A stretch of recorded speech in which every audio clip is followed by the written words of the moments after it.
Hello, friends. This is Dave Hurwitz, executive editor at ClassicsToday.com, here with one of the latest in Giovanni Antonini's ongoing cycle of Haydn symphonies, with either Il Giardino Armonico or some period instrument orchestretta, a little ensemble thing, or the Kammerorchester Basel, which has at least a normal number of people in it, and which plays like more or less a normal orchestra with period, affectations and things that probably don't help the music, but that's okay, because sometimes the performances have been marvelous and sometimes they have been less so.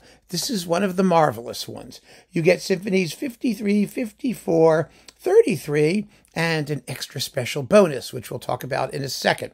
So, number 53, let's go through the music, shall we? Number 53 is L'Impériale, the Imperial. No one knows why it's called that. Haydn didn't call it that. No one knows how it got the name. Anyway, it doesn't matter. It was probably the most popular symphony that Haydn wrote in his lifetime, and no wonder. First of all, it's scored for a large orchestra. That's flutes, pairs of flutes, oboes, bassoons, horns, strings, and timpani. I mean, it's like in trumpets. I think may even have trumpets. I don't know. Sometimes these things did, and sometimes they didn't, because the parts were added later. But it doesn't matter. It's brilliant. It's bold. It's fully scored, and it's glorious. Oh my God, it's beautiful. It has a big, majestic introduction and a yummy opening movement that begins with a tune on the horn. Solo horn. Classical pieces usually begin with a violin, something like that. And it's all like sort of syncopated, and it's Haydnesque. It's marvelous. The second movement is one of Haydn's first variations on alternating themes, which are related to each other melodically, one in the major, one in the minor, and it's warm and romantic and yummy, and with more vibrato it would be even more romantic, but that's okay. It's really all right. Then you get a zippy minuet and no less than four, count them, finales. Now, one of them is spurious. One of them seems to have been added somewhere by a publisher or partly diddled somehow, and two are absolutely authentic. So that's what we normally have. The first one is the special bonus here. It's the Sinfonia in D major, Hoboken 1A:7, and it's marvelous.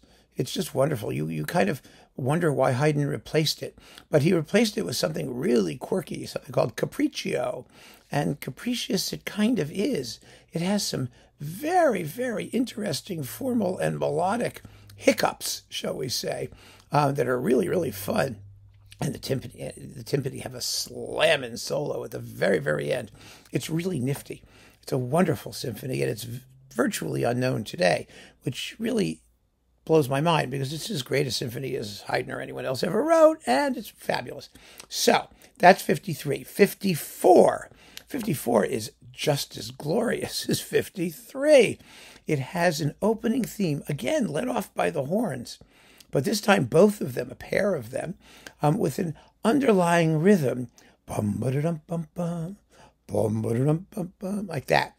And there's nothing in the period that sounds even remotely like it, texturally or timbrally. The way Haydn layers the orchestra and deploys, this is going this way and this way. Oh my goodness.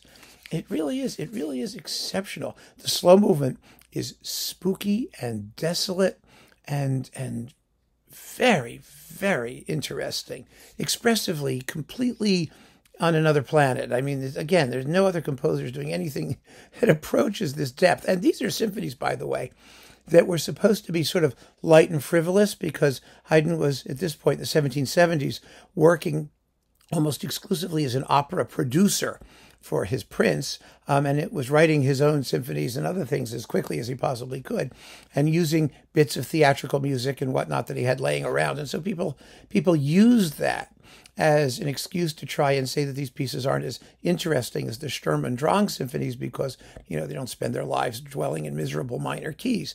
But that's because they haven't really listened. I'm telling you, if you really listen, it's incredible. I mean, the first movement of 34, it has as much fun with that rhythm, bum ba dum bum bum, as Beethoven does with da da da da in the fifth. Trust me, you're gonna love it. It's great.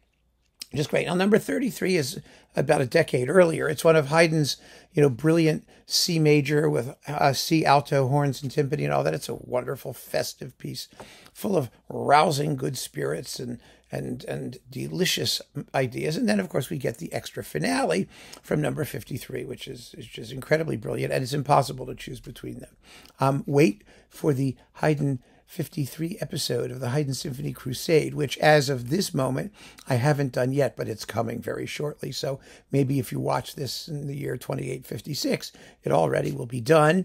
And we can really talk about Symphony number 53, because it's just a remarkable, remarkable piece. So there we go. I mean, really, really. Now, the performances. Yeah, let's talk about the performances. I get so obsessed about the music, I don't even care about the performances, but I do.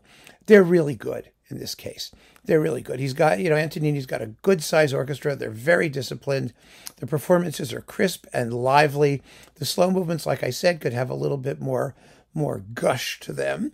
It would be nice, but I'm not going to make an issue of it, because everything else is just really, really nicely done.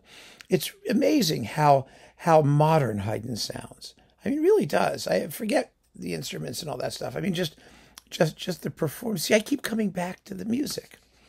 I really do. You just cannot get past the fact that this is music of such distinctiveness and genius, and it's so underrated, so tragically underrated. So yeah, get this and really just sit down and listen to it. It's just amazing stuff. Keep on listening, friends. That was on Alpha, by the way, in case you care.